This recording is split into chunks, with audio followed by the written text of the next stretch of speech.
बरवान के इस रैली में उपस्थित भारतीय जनता पार्टी के सभी वरिष्ठ पदाधिकारी और कार्यकर्ता बंधु, बरवान की रैली में आज जब मैं यहां पर आया हूं और आप सब लोग हेल्थ के, स्वास्थ्य के प्रोटोकॉल को फॉलो करते हुए, कोरोना के प्रोटोकॉल को फॉलो करते हुए इतनी बड़ी संख्या में एकत्र आए हैं, आप सबका अभिनंदन है, आप सबका स्वागत है। हमारे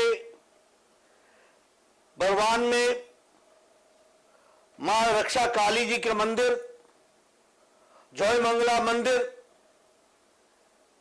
ये हमारे लिए आशीर्वाद, और इनको मैं नमन करता हूं और इनका आशीर्वाद लेते हुए अपनी बात को प्रारंभ करता हूं।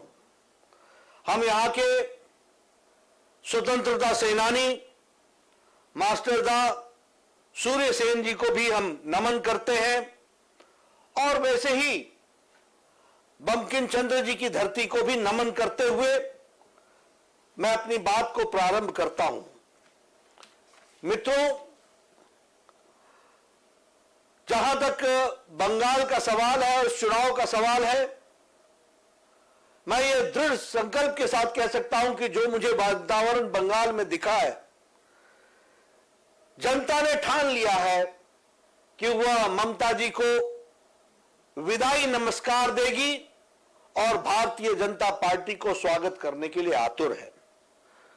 हम जानते हैं कि आज जब बंगाल की जनता ने अपना मन बना लिया है, तो वहीं टीएमसी के कार्यकर्ता हमारे कार्यकर्ताओं को धमकी भी दे रहे हैं, डराने का काम भी कर रहे हैं, और प्रजातंत्र के गला घोटने का भी काम कर रहे हैं। लेकिन मैं ये बड़े दावे के साथ कह सकता हूं कि बंगाल की जनता ने मन बना लिया है, वो परिवर्तन की तरफ चल पड़ी है, और कितना भी टीएमसी के गुंडे, टीएमसी के कार्यकर्ता हमारे कार्यकर्ताओं को डराएं, धमकाएं, जो भी करें, पर हमारे लोग रुकने वाले नहीं हैं। इस बात को हमको समझना चाहिए, और इसीलिए मैं ये कह सकता हूं कि आने वाले समय में बंगाल परिवर्तन देखने वाला है। और इसीलिए अभी चर्चा होती है, ये कोरोना का संक्रमण का तीसरा दौर है। ममता जी नए नए विषयों को उठाने का प्रयास कर रही हैं।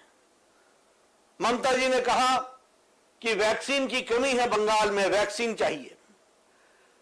मैं उनसे पूछना चाहता हूं कि यदि वैक्सीन की कमी है तो आपके स्वास्थ्य विभाग वाले ये नए नए आंकड़े कहां से लाकर दे रहे हैं कि हमारे यहां वैक्सीन इतनी हो गई, हर दिन नए आंकड़े आते हैं।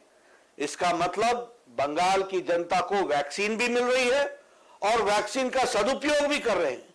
लेकिन ममता जी को हर चीज में राजनीति दिख रही है, और वो यहां भी जब संक्रमण काल है तो वो वैक्सीन का विषय उठाने का प्रयास कर रहे हैं।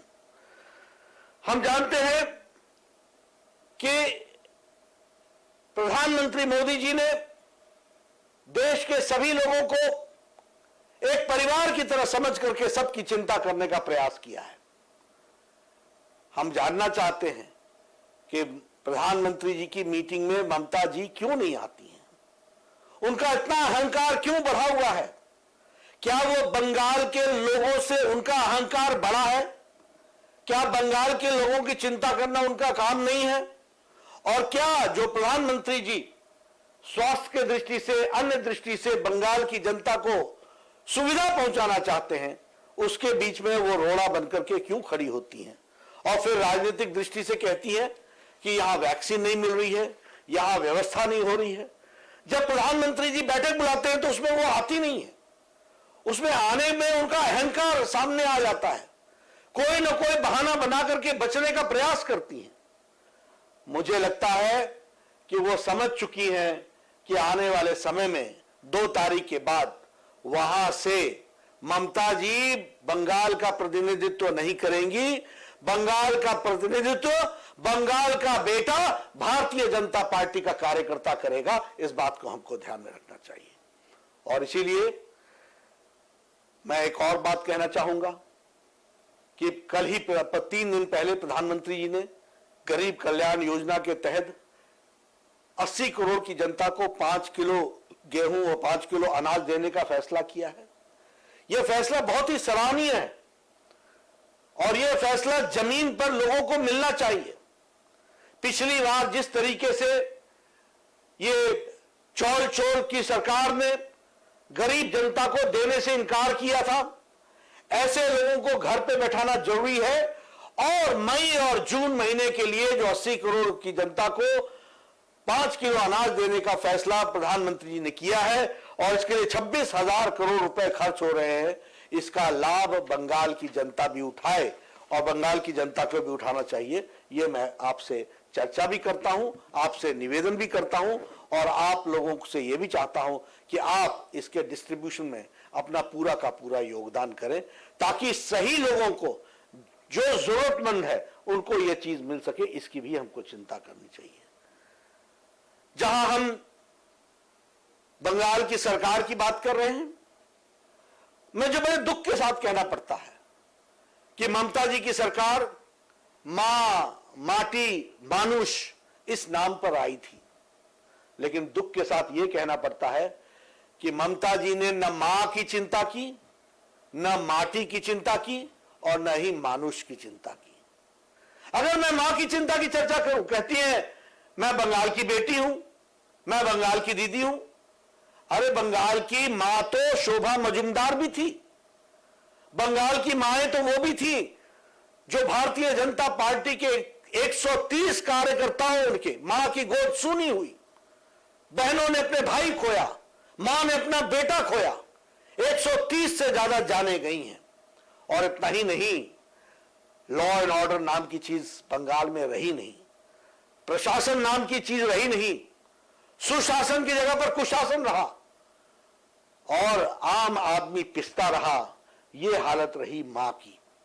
अगर मैं मां की बात करूं तो मुझे दुख के साथ कहना पड़ता है सबसे ज्यादा रेप केसेस, बलात्कार के केस बंगाल में है, सबसे ज्यादा एसिड अटैक बंगाल में है, सबसे ज्यादा अनरिपोर्टेड केसेस बंगाल में है, सबसे ज्यादा ह्यूमन ट्रैफिकिंग बंगाल में है और सबसे ज्यादा अनरिपोर्टेड केसेस भी बंगाल में है। क्राइम रिकॉर्ड ने कोई भी रिपोर्ट नहीं किया है। यह हमको ध्यान में रखना चाहिए। यह बंगाल की बहनों का हाल है। घरों में अत्याचार महिलाओं पर सबसे ज्यादा बढ़ा है, डोमेस्टिक वायलेंस सबसे ज्यादा बढ़ा है, अनरिपोर्टेड केसेस जैसे मैंने कहा, रेप के भी unreported cases, unreported murder cases भी हुए, सबसे ज्यादा बंगाल में है। और वहां कहते हैं कि मां की चिंता करेंगे। ममता जी, आपने जब चिंता करने का समय था तो 10 साल बंगाल की माताओं को जिस तरीके की प्रताड़ना सहनी पड़ी है, अब आपके जाने की बारी आ गई है। लोग आपको घर बैठाएंगे, आपको विदाई नमस्कार करेंगे और कमल खिला करके कमल का स्वागत करेंगे। यह परिस्थिति आने वाली है। अगर मैं माटी की बात करूं तो यही माटी बंगाल की जो विकास की दृष्टि से एक समय जानी जाती थी, यह आज एक पिछड़ा प्रदेश बन गया। लोगों को नौकरियां नहीं है, युवाओं को अवसर नहीं है, कोई उद्योग धंधे नहीं चल रहे हैं। यह कैसा बंगाल आपने बना दिया? लोग पलायन कर रहे हैं, बंगाल छोड़ करके हजारों किलोमीटर दूर जाकर के अपने 2 वक्त की रोटी मुनस्सर करने के लिए वो काम कर रहे हैं और आप कहती हैं कि बंगाल की मिट्टी की चिंता होगी। ममता जी, 10 साल आपने बंगाल को पिछड़ा रखा है और 10 साल पीछे कर दिया आपने बंगाल को। मैं ये जरूर कहना चाहता हूं कि अब आपकी जाने की बारी है। भारतीय जनता पार्टी की सरकार बनेगी और बंगाल को विकास की ओर ले जाने का काम हम करेंगे। जहां तक मानुष का सवाल है, जितना दंगे, जितनी लड़ाई, जितने झगड़े और अनरिपोर्टेड केसेस और कुशासन बंगाल के लोगों ने सहा है, देखा है, वह अकल्पनीय है। और इसलिए आज बंगाल न्याय मांग रहा है। आज बंगाल टोलाबाजी, तुष्टीकरण, तानाशाही से निजात मांग रहा है। हर बात पर टोलाबाजी। कोई घर के आगे दो कमरे बनाना चाहे टोलाबाजी दो, विकास करना चाहे टोलाबाजी दो, दुकान खड़ी करना चाहे टोलाबाजी दो, दुकान चलाए टोलाबाजी दो, हर बात पर टोलाबाजी, हर बात पर टोलाबाजी। बंगाल के कार्यकर्ताओं को कटमनी कटमनी कटमनी, हर जगह कटमनी। और ममता जी ने खुद कहा है कि कटमनी वापस करो। इसका मतलब उन्होंने स्वीकार कर लिया कि टीएमसी के कार्यकर्ता अंधाधुंध कटमनी इकट्ठा कर रहे हैं। और अगर हम तुष्टीकरण की बात करें तो दुर्गा पूजा का विसर्जन रोक दो, सरस्वती पूजा रोक दो। जिस दिन राम जन्मभूमि पर शिलान्यास प्रधानमंत्री, यशस्वी प्रधानमंत्री मोदी जी कर रहे हो, उस दिन कर्फ्यू लगा दो। मित्रों, अब मुझे इस साल पता चला कि टीएमसी के कार्यकर्ताओं को कहा गया कि सरस्वती पूजा मनाओ। अब सरस्वती पूजा मना करके क्या होगा? 10 साल तुमने रोका है, अब तो घंटी बजाने से कुछ नहीं होगा। आपकी घंटी बज चुकी है, आपको लोग घर बैठाने के लिए तैयार हैं और भारतीय जनता पार्टी को आगे बढ़ाने के लिए तैयार है। इसलिए हम तुष्टीकरण के भी खिलाफ चुनाव लड़ रहे हैं, उसको भी हमको ध्यान में रखना चाहिए। और वैसे ही तानाशाही, हर जगह गुंडागर्दी, हर जगह लोगों को दबाना, हर जगह धमकाना। जैसा मैंने कहा, अभी वो चुनाव हार चुकी है, अब उनके कार्यकर्ता हमारे कार्यकर्ताओं को धमकी दे रहे हैं, वोट मत देने आना। मित्रों, आप निडर होकर के वोट डालिए। आप 7वें और 8वें फेज में अंतिम धक्का इस सरकार को लगाना है और कमल खिलाना है। उसके लिए आप काम में जुटिए, यही मैं आपको निवेदन करने के लिए आया हूं। मित्रों, प्रधानमंत्री जी ने विकास के बहुत से काम आपके लिए किए हैं। फिर चाहे वो सौभाग्य योजना हो, फिर चाहे वो उज्ज्वला योजना हो, फिर चाहे वो उजाला योजना हो, फिर चाहे वो स्वच्छ भारत अभियान हो, फिर चाहे वो आयुष्मान भारत हो, फिर चाहे वो प्रधानमंत्री किसान सम्मान निधि हो, फिर चाहे वो प्रधानमंत्री आवास योजना हो। नई योजनाओं को लेकर के बंगाल की तस्वीर और तकदीर बदलने के लिए प्रधानमंत्री जी आतुर हैं। लेकिन आपके विकास के बीच में रोड़ा बनकर के खड़ी है तो ममता जी खड़ी है। उसके बावजूद भी विकास करने का प्रयास हुआ है।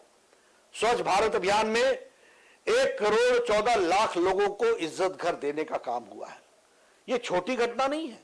1 करोड़ 14 लाख, और सारे देश में 11 करोड़ इज्जत घर बने, 11 घर टॉयलेट्स बने हैं, 11 करोड़ के आसपास शौचालय बने हैं। इसका मतलब 1 करोड़ 14 लाख टॉयलेट्स बनने का मतलब यह हुआ कि बंगाल की बहनें, लगभग 1 करोड़ 14 लाख परिवार की बहनें अपने दैनिक नित्य कर्म के लिए वो घर से बाहर जाया करती थी और उनको कितना मुश्किलों का सामना करना पड़ता था। सूर्योदय और सूर्यास्त का इंतजार करना पड़ता था। सूर्योदय से पहले और सूर्यास्त के बाद उनको घर से बाहर निकलना पड़ता था। मोदी जी ने 1 करोड़ 14 लाख बहनों को इज्जत घर दे करके महिलाओं का सशक्तिकरण किया है। इस बात को भी हमको समझना चाहिए। उज्ज्वला योजना में जहां 8 करोड़ बहनों को गैस के सिलेंडर दिए गए, वहीं बंगाल में 78 लाख लोगों को, बहनों को यह सिलेंडर देने का काम हुआ है। आयुष्मान भारत में मैंने पहले कहा कि 4 करोड़ 64 लाख लोगों को यह सुविधा मिलनी थी, लेकिन बंगाल की जनता को यह सुविधा लेने नहीं दी। मैं स्वास्थ्य मंत्री था उस समय, मोदी जी ने मेरी जिम्मेवारी लगाई थी। मैंने उस समय चिट्ठियां लिख करके 4 करोड़ 64 लाख की जनता को यह 5 लाख रुपए का हेल्थ कवर देने का तय किया था। और मुझे याद है कि जब ये चिट्ठियां बंगाल पहुंची थी तो उन्होंने पोस्टमैन से और पोस्ट ऑफिस में वो चिट्ठियां फड़वा दी थी। वो चिट्ठियां जनता को जाने नहीं दी थी। आयुष्मान भारत से उनको वंचित रखा। कितनी संख्या? 4 करोड़ 64 लाख लोग थे।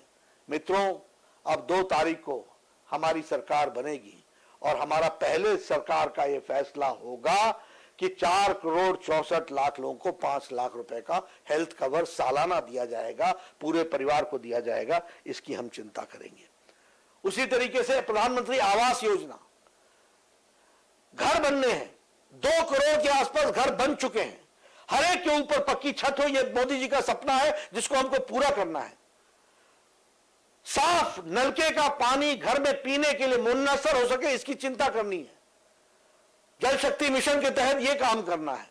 लेकिन ये सारे कामों के बीच में ममता जी रोड़ा बनी हुई हैं। आपने 2 तारीख को उनको विदाई देनी है और उसके बाद आवास भी बनेंगे और जल भी आपके गांव में, आपके घरों तक स्वच्छ पानी पहुंचेगा, इसकी चिंता की जाएगी। प्रधानमंत्री किसान सम्मान निधि, लगभग 76 लाख किसान हैं बंगाल में, और प्रधानमंत्री जी ने 11 करोड़ किसानों को 6-6 हजार रुपए साल का प्रधानमंत्री किसान सम्मान निधि में देना तय किया है। 3 साल हो गए, ममता जी बोलती है होबे ना होबे ना होबे ना कोरबे ना, उन्होंने नहीं करने की ठान रखी है। अब हमारी सरकार 2 तारीख को बनेगी, पिछला 3 साल का बकाया 18,000 रुपए भी देंगे और साथ में 18,000 रुपए के साथ साथ 10,000 रुपए सालाना भी बंगाल के किसानों को दिया जाएगा। किसान सम्मान निधि के तहत यह किया जाएगा। 4,000 रुपए जो लैंडलेस लेबर है, जिसके पास जमीन नहीं है, उसकी व्यवस्था की जाएगी। 60 साल से ऊपर की उम्र के किसानों के लिए 3,000 रुपए उनकी पेंशन दी जाएगी, इस बात की व्यवस्था की जाएगी। इसलिए मित्रों, हर दृष्टि से बंगाल की किसानों की चिंता करना यह हमारा काम है और इसको हमने करने का काम में कोई कसर नहीं छोड़ी है, यह हमको ध्यान रखना चाहिए। मित्रों, यूपीए की सरकार थी, मोदी जी के पहले यूपीए की सरकार में मनमोहन सिंह जी ने बंगाल को 1,32,000 करोड़ रुपए, यानी 1 लाख करोड़ और 32,000 करोड़, ये उन्होंने बंगाल के विकास के लिए दिया था। लेकिन जब से मोदी जी की सरकार बनी है तो मोदी जी ने 4 लाख करोड़ और 32 लाख ये देने का तय 32,000 करोड़ ये देने का तय किया है, यानी 4 गुना ज्यादा देने का तय किया है। यह भी हमको ध्यान में रखना चाहिए। आज बंगाल में 53 हमारे प्रोजेक्ट्स आए हैं रेलवे के, और उसमें लगभग 48,000 करोड़ रुपए खर्च हो रहा है। यही नहीं, हमारा ईस्ट कॉरिडोर, जिसमें खड़गपुर और उसके साथ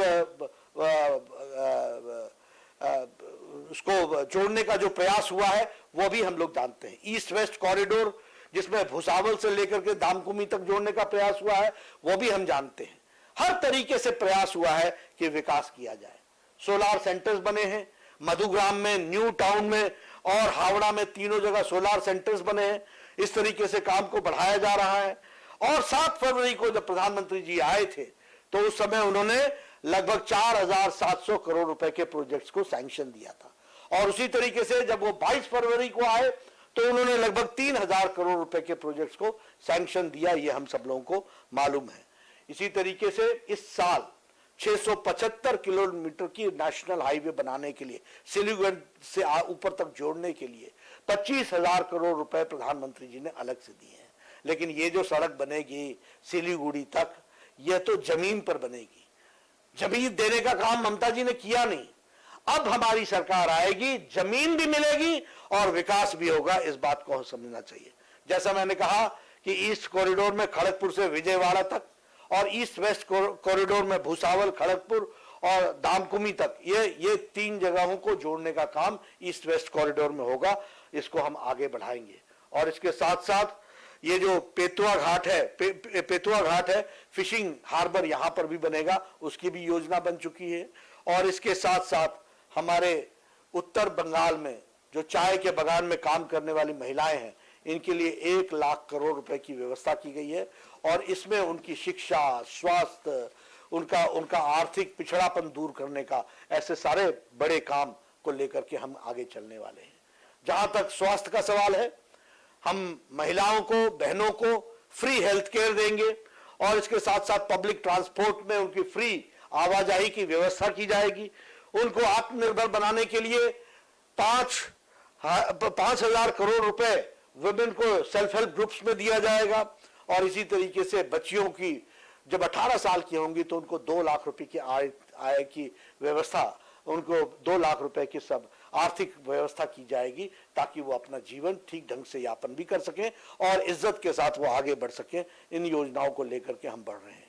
जहां तक युवाओं का सवाल है, 10,000 युवाओं को कम से कम हम स्टार्टअप्स में 25 लाख रुपए देने का हमने निर्णय किया है। हमारी सरकार आएगी तो युवाओं को भी हम उस तरीके से जोड़ेंगे। और आयुष्मान भारत में जैसा मैंने कहा कि 4,64,00,000 लोगों को 5 लाख रुपए का हेल्थ कवर्स देंगे, ये बात को हम आगे बढ़ाएंगे। मित्रों, जहां तक आपके इस इलाके का सवाल है, बरवान का सवाल है, और हमें मालूम है कि यहां जब शुभेंदु अधिकारी जी आए थे तो उस समय भी यहां पर बहुत वायलेंस टीएमसी के गुंडों ने की थी। आज उससे निजात दिलाने का समय आ गया है। प्रजातांत्रिक तरीके से आप अपना वोट डालेंगे और यहां पर आप भारतीय जनता पार्टी को स्थापित करेंगे। और इसके साथ साथ जो हमारे कैंडिडेट हैं यहाँ के, उनको हम विजय हासिल कराएंगे। और जो हमारे अमेय कुमार दास जी जो कैंडिडेट हैं, जो बहुत ही उत्तम किस्म के व्यक्ति भी हैं, समाज सेवी भी हैं, अच्छे तरीके से लोगों की सेवा करते हैं, इनके लिए आप काम में जुटेंगे, ये हमारा आपसे निवेदन है। हमें मालूम है कि इन्होंने 2013 में राजनीति को में ज्वाइन हुए थे और ये पंचायत के चुने हुए सदस्य बने थे। बाद में मंडल सेक्रेटरी रहे, फिर बाद में ये मंडल के जनरल सेक्रेटरी रहे और बाद में ये मंडल के प्रेसिडेंट भी बने हैं। पार्टी के बहुत ही कमिटेड कार्यकर्ता के रूप में और बहुत ही साधारण परिवार से आकर के समाज के साथ जुड़ करके इन्होंने काम करने का प्रयास किया है। मुझे यह भी मालूम है कि इस इलाके में आपकी अच्छी प्रोडक्टिविटी, अच्छा खेत में उत्पादन होने के बावजूद भी चीजों को संभालने की व्यवस्था नहीं है और उसके प्रोसेसिंग करने की व्यवस्था नहीं है। इसलिए हमारे मार्जिनल फार्मर्स जो काम कर रहे हैं उनको उचित दाम नहीं मिल पाता है। हम उसकी भी व्यवस्था करेंगे, मंडी से भी व्यवस्था करेंगे, कोल्ड स्टोरेज भी बनाएंगे, वैसे भी स्टोरेज बनाएंगे ताकि उनके प्रोडक्टिविटी का सही सदुपयोग हो सके और वो ठीक ढंग से काम को आगे बढ़ा सकें। मैं एक बार पुनः आप सबसे अमेय कुमार दास जी के लिए आपका आशीर्वाद मांग रहा हूं, आपका वोट मांग रहा हूं। मुझे पूरा विश्वास है कि आपका वोट हमें मिलेगा और अमेय कुमार दास जी चुनाव जीतेंगे। चुनाव जीतने के बाद मैं एक बार जरूर आपके पास आऊंगा। मैं देख रहा हूं लॉकेट चैटर्जी बैठी हुई है, मैं देख रहा हूं कि हमारे सौम्यो चंद्र जी डिस्ट्रिक्ट के जनरल सेक्रेटरी बैठे हुए हैं, मैं देख रहा हूं कि हमारे कन्वीनर दिनेश मजूमदार जी हैं, मैं ये भी देख रहा हूं कि आयन मंडल जी बीजेवाईएम के डिस्ट्रिक्ट प्रेसिडेंट बैठे हैं, प्रदीप उपाध्याय हमारे ऑब्जर्वर बैठे हैं। मैं सबको नमन करता हूं और अमेय कुमार दास को आप चुनाव जिताएं, इस बात का मैं आपसे फिर से पुनः निवेदन करता हूं। मुझे पूरा विश्वास है कि उनको आप सफलता देंगे और इसमें ममता जी की सरकार को आप नमस्कार करेंगे, उनको आप विदाई नमस्कार देंगे और भारतीय जनता पार्टी का कमल खिलाएंगे, ये आपसे मैं निवेदन करने आया हूं। एक बात अंत में और भी बोलना चाहता हूं कि बंगाल की सरकार एंटी दलित विरोधी भी बनी है। जिस तरीके के वक्तव्य पिछले दिनों में टीएमसी के कार्यकर्ताओं ने दिए और ममता जी चुप रही हैं, वह बताता है कि वह दलित विरोधी भी हैं। ऐसों को हमको घर बैठाना है और भारतीय जनता पार्टी को यशस्वी होना है। पुनः अमेय कुमार दास ये विकास के प्रतीक हैं, ये भारतीय जनता पार्टी के कैंडिडेट हैं और इनको सफलता दिलाना ये हमारी जिम्मेवारी है। इन्हीं शब्दों के साथ बहुत बहुत धन्यवाद।